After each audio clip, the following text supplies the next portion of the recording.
It all started with a leak, just a single line, buried deep in a secret telegram. But it was enough to shake an entire continent. Traore, the leader of Burkina Faso, had just 2 days to hand over 70% of the country's gold reserves. Otherwise, the country would have to immediately pay the entire debt and interest, amounting to $5.6 billion. And the name at the bottom of the telegram? Donald J. Trump. At the time, he was the President of the United States, the most powerful voice in the Group of Seven and the International Monetary Fund, IMF. But this was more than just a political move. He was using his absolute power to launch a global economic attack under the guise of behind-the-scenes diplomacy. The demand shocked not only Washington, but also the neutral nations of the G7 and the 19 countries of the IMF system. No negotiation, no concessions, just a cold ultimatum. Pay the debt or surrender half of Burkina Faso's newly mined gold. This was not a negotiation. This was a threat aimed straight at the heart of Ouagadougou and the Burkina Faso government. And before we dive into the story, don't forget to subscribe to continue discovering hot content like this. According to sources, the classified cable did not simply appear out of nowhere. It was delivered by hand through an absolutely trusted intermediary. Representing the G7 at that moment was Italian Prime Minister Giorgia Meloni, alongside Kristalina Georgieva, the Bulgarian-born managing director of the IMF.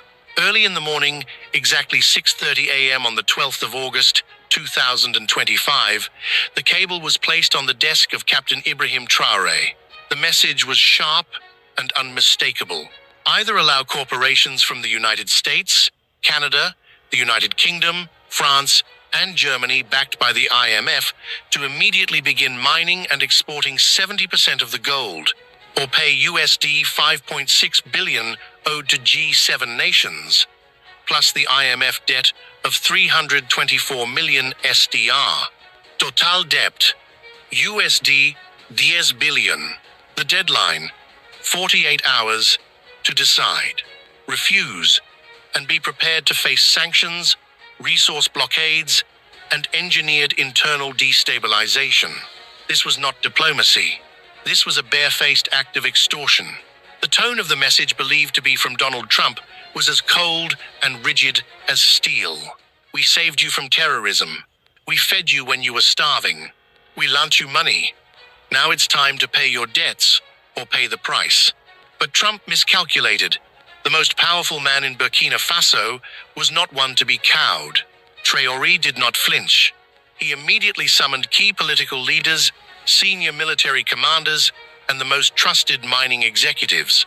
In the meeting, he made his position crystal clear. Tell the G7 and the IMF Burkina Faso is not for sale. Within hours, the story exploded. From Lagos to Kinshasa, African media ran bold headlines. The West demands Africa's resources, Traore given 2-day ultimatum.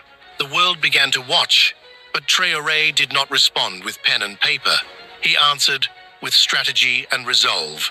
For months, a massive secret had been hidden beneath the sun-scorched plains of northern Burkina Faso. Not rumor, not speculation, but fact. A colossal deposit of untapped mineral wealth confirmed by a covert geological task force established by Traore shortly after taking power.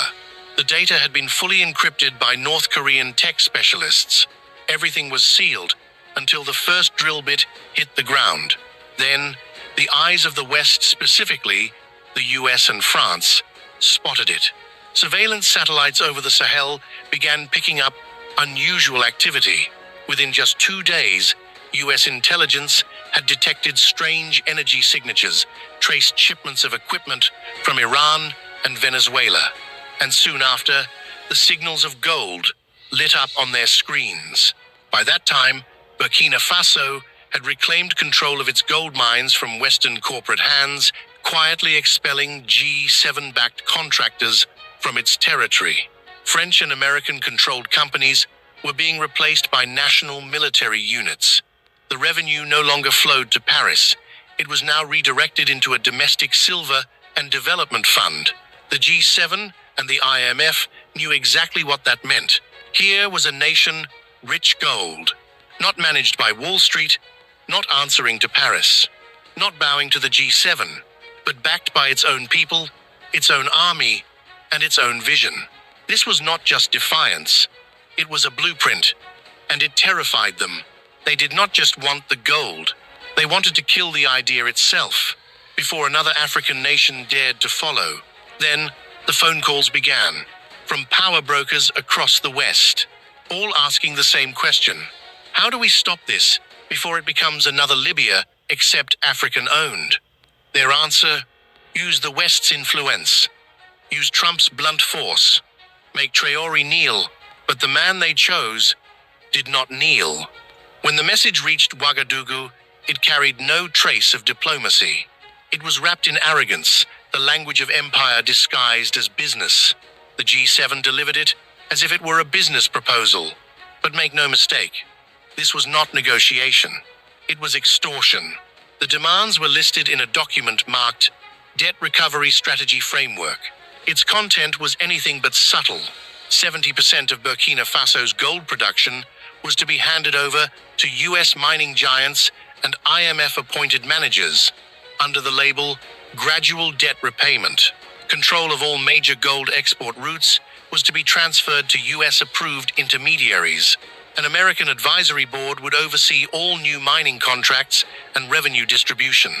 And in exchange, promises of military security cooperation, technology partnerships, and protection from regime change. Yes, protection from regime change, a threat thinly veiled in polite words. The message was crystal clear: pay us or pay the price. At the top of the document, in thick red ink, was a handwritten note. Traore has 48 hours. This was not just economic colonialism. It was imperialism 4.0, brazen, naked, and direct. Among the 19 IMF member nations, the so-called neutral elite tried to appear calm. They claimed Trump was acting on his own, not as official IMF policy. But behind closed doors, no one stopped him. Because deep down, Trump was only saying aloud what they had been thinking for years. We do not care who runs Africa as long as we control what is under the ground. Captain Ibrahim Traore understood the message perfectly, and he had already made his decision. No foreign power will dictate the future of our land. If this was going to be a power game, Traore was ready. But not as a pawn. He stepped forward as a leader, a sovereign man, representing a sovereign nation. And Trump, he had just threatened the wrong soldier. When the ultimatum landed in Burkina Faso's war room, Traore did not flinch. He read the letter calmly, twice. Then he set it aside, stood up, and said flatly, "So this is how they collect a debt. Poison in a suit and tie." He did not wait. He did not hesitate. He lit a fire. They wanted 70% of our future. They would get 100% of our resistance. He did not call the G7. He did not call the IMF. He called the commander of the Special Sovereignty Force, a covert military unit created for exactly this moment. Orders were issued fast. Lock down every oil field. Double security on all gold convoys. Cut off all data flows to foreign contractors. Prepare the national broadcast. A statement was coming. By noon, the entire country was watching. The screen went black. Then a live feed appeared. No lavish studio. No flashy production. Just Traore in uniform. One hand on the Burkinabe flag. The other holding a folder stamped, Burkina Faso, 48 hours to repay debt. His voice was steady. His gaze razor sharp. To the people of Burkina Faso, and to our brothers and sisters across Africa, they are not just demanding debt payments from us, nor are they simply demanding 70% of our gold. What they truly seek is the fear within us. He stopped speaking. The whole room went silent. To those behind this insult, to Mr. Trump and his supporters, you have underestimated us. We are not Libya. We are not Iraq. We are not your playground. We will never surrender our land to repay debts you have imposed. We will never bow to your weapons or your banks. You gave us 2 days. Here is our answer. Now you have 2 days to take your greed, your threats, and your arrogance and leave African soil. He stood up, saluted, and walked off the screen. No questions, no deals, no surrender.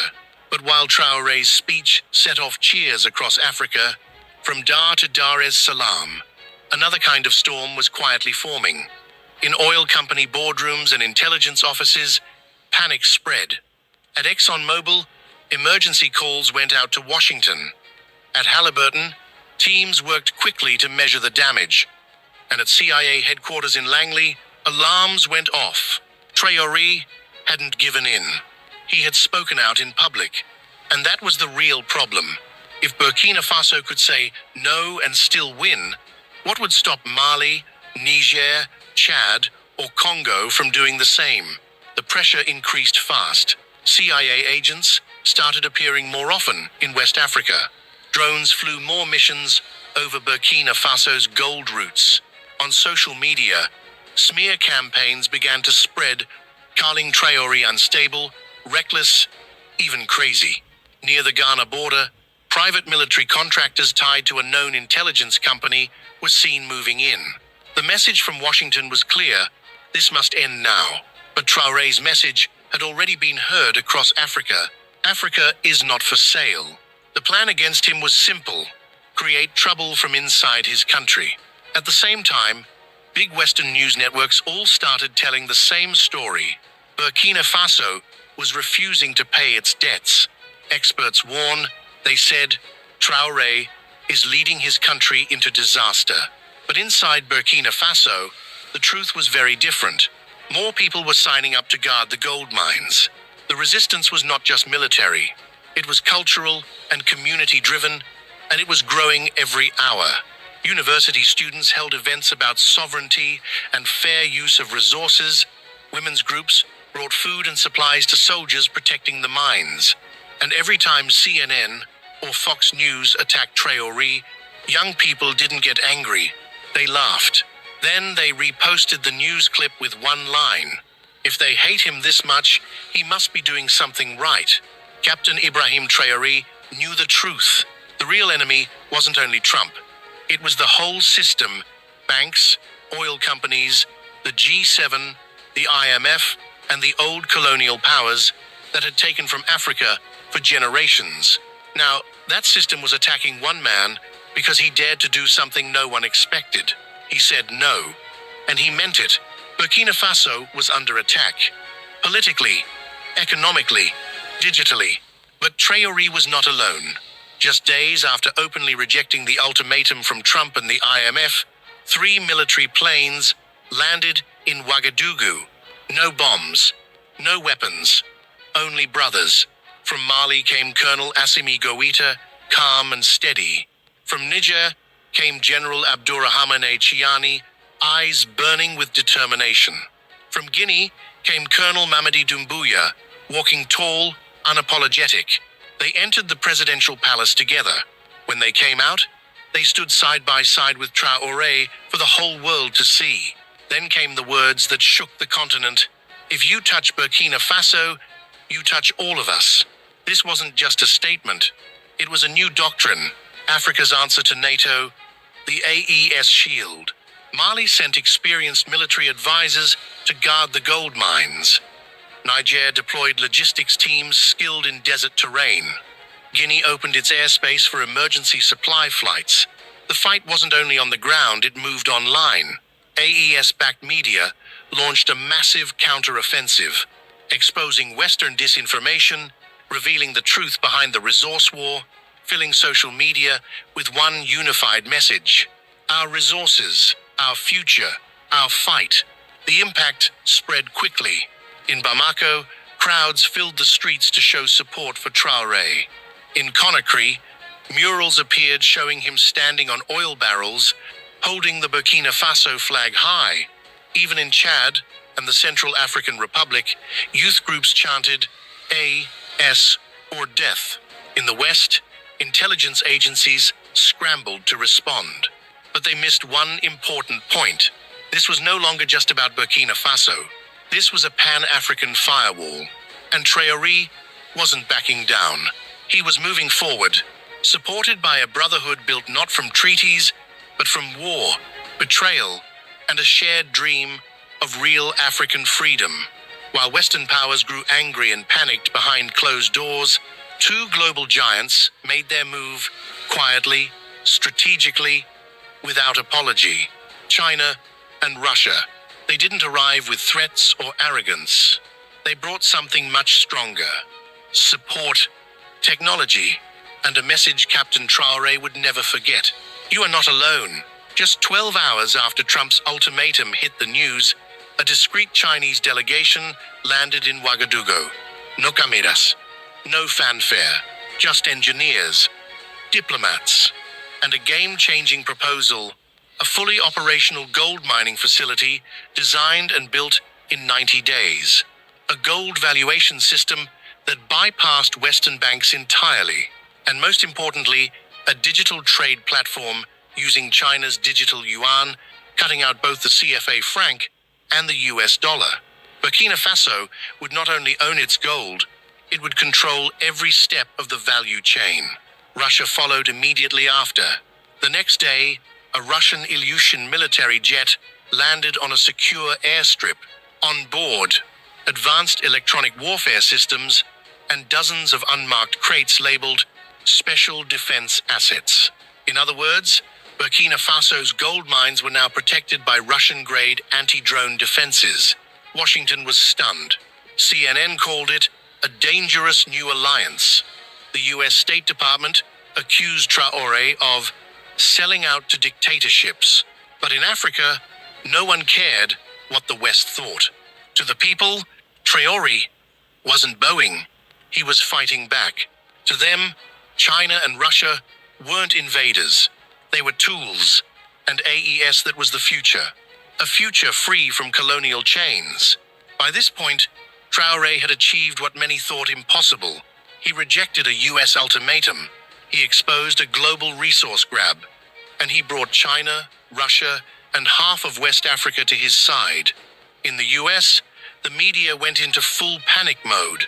CNN flashed its red headline: Burkina Faso refuses to pay dirty debt. Fox News went into panic mode. Traore must be stopped. Talk shows filled up with guests, IMF-linked bank CEOs, retired generals, all repeating the same word: dangerous. They called him crazy, a dictator, Putin's puppet, the next Gaddafi. But the internet wasn't buying it. African content creators flooded YouTube and Instagram with videos praising his courage. Even African Americans joined in. This man told Trump, "Over my dead body," and lived to tell the story. That's leadership. Pay attention. In Burkina Faso, young people fought back in their own way. They took CNN's fear-filled clips and remixed them into protest songs. They wore T-shirts that read, "If CNN hates you, you must be doing something right." Traore was no longer just a president. He had become a symbol, a viral figure, a movement. Even Time magazine took notice. Their next digital cover read, "The man the West can't bully," inside Traore's African uprising. But fame came with risk.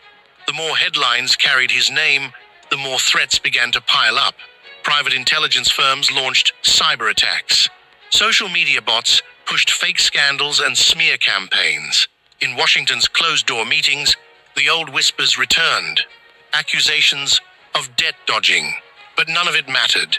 The people saw exactly what was going on. And Traore, he had broken the script. He wasn't supposed to fight back. He wasn't supposed to survive. And he definitely wasn't supposed to go viral. Yet here he was, a 3-5-year-old soldier from Ouagadougou, more famous than most Western presidents. No PR team, no billionaire backers, just truth, courage, and gold. Time was running out. The whole world watched. Would Traore agree to hand over 70% of Burkina Faso's gold to pay down the debt? Instead, when the 2-day deadline expired, Traore made his boldest move yet. At dawn, Burkina Faso's National Assembly held an emergency session completely hidden from outside eyes. Behind closed doors, under Traore's direct orders, they passed a historic resolution. All gold reserves within Burkina Faso are hereby nationalized and permanently protected from all forms of foreign corporate ownership. The ink had barely dried. The decree was in force, and by sunrise, every Western company still operating on Burkinabe soil received the same message. Pack your bags, your game here is over. Licenses held by French and Canadian mining firms revoked. A G7 and IMF-backed energy survey team escorted to the border. Foreign diplomats informed in plain words, Burkina Faso's resources are not a bargaining chip for debt repayment. Then, Traore appeared on national television. No uniform, no weapons. Dressed only in traditional Burkinabe attire, Traore spoke with a steady, clear, and unwavering voice. We've been exploited for generations. Now that we've discovered our wealth, they want to take it away again. But I am not here to serve empires. I am here to serve my people, a people who have suffered far too long. He paused for a long moment. Then came the line that echoed from radios to rooftops. Burkina Faso is not afraid, and I will not negotiate with thieves. Outside, the streets erupted. Drums pounded. Fireworks lit the sky. Crowds danced and chanted through the capital. He said no. He said no. He said no. Online, the movement caught fire again. Young Africans posted videos holding fuel, soil, or coins and whispered one phrase, "We protect what's ours." The IMF's ultimatum expired. The threat had failed. And Traore? He didn't just survive the pressure, he rewrote the rules. 2 days after his bold challenge, the G7 and IMF went silent. No press briefings, no tweets, just quiet panic behind closed doors. There were nervous whispers in military offices. Real alarm bells rang in oil boardrooms. Then, at exactly 7:42 a.m. Eastern Time, Donald J. Trump broke the silence. With an all-caps tweet, Traore just made the biggest mistake of his life. Africa will pay for this. The internet exploded. Journalists scrambled for reactions. Cable news turned into shouting matches. Markets in New York dipped as investors braced for the worst, but in Ouagadougou, Captain Traore didn't flinch. When aides showed him the tweet, he reportedly smiled and said, "That's the sound of an empire losing control." Still, the threat was real. Satellite activity over West Africa tripled. The U.S. Navy quietly moved 2 warships closer to the Gulf of Guinea. AFRICOM issued a discreet warning about rising instability. Burkina Faso's military acted fast. Anti-air defense went live. Gold transport routes were sealed off. AES allies moved instantly. Mali sent armored units to the border. Nigeria activated air defense radar to monitor shared skies. Guinea announced a joint rapid response pact promising immediate retaliation against any foreign attack on Burkina Faso. Then came the shock that stunned the world. This was no longer just about governments. Ordinary people across Africa rose up. In Nigeria, South Africa, Kenya, and Senegal, thousands gathered outside U.S. embassies. These weren't ordinary protests. They were warnings. Signs read, "Touch Traore, and you touch all of us. Africa is not your minefield. Keep your democracy, we'll keep our dignity." In Washington, Trump was reportedly furious that his pressure campaign had failed, but the final blow didn't come from any government. It came from a video just 43 seconds long, posted by Captain Ibrahim Traore himself. It went global within hours. Looking straight into the camera, calm and steady, he said, "This is not just about debt. This is not just about gold. This is about the soul of Africa. And I would rather die standing than live kneeling." Within 12 hours, the video had been shared over 12 million times. Former African presidents began speaking out, breaking years of silence. One by one, they called